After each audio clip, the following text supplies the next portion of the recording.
What up, good people? It's me, Johnny Beckett, again with another video. So, the NFL put out its list of the top 100 players from last season, voted on by players, allegedly. And all I have to say is, I know that these couldn't have been active players. They had to be practice squad players because this list is wild. No offense to the practice squad players who actually, get to, be on the team and all that. But my point is, there's just no way the players that actually played in the NFL voted for this list. For starters, how in the heck did Ron Rodgers make the list at number 92 when he played a total of 0 games last season?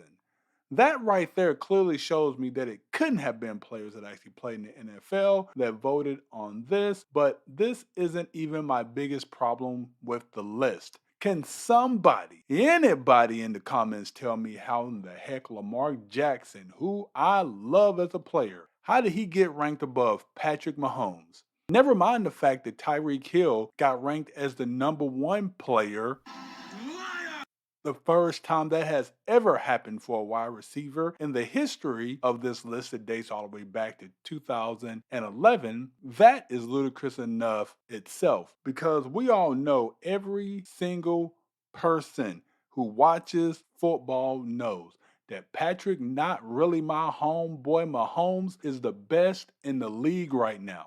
Yes, I know that L Jack, as he's called, won last year's MVP, mainly because his team finished as the number one seed, combined with the fact that in the last 6 games of the season, all wins, 3 of them came from teams that made the playoffs, and 2 of those wins were absolute beatdowns of the San Francisco 49ers and then the Miami Dolphins. In spite of that, there were still a lot of people who didn't think Lamar should have actually won the MVP last year since he finished 15th in total passing yards and just 11th in passing touchdowns.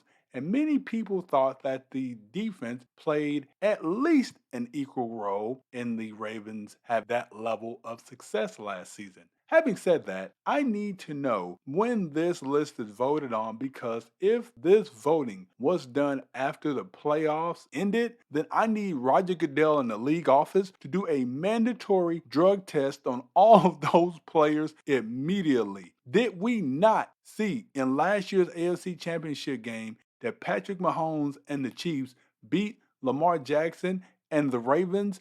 And on top of that, Patrick outplayed Lamar in that game. And this was when the Ravens had the best defense in the regular season anyway, coming into this game. I can't think of one reasonable argument to have him ranked over Mahomes, who should have been ranked number one. The NFL season is about to start in a little under a month, and it's not like Patrick needs this extra motivation to try and do what no NFL team has ever done since the Green Bay Packers did it back in the 1960s, and that is to go back to back to back as champs.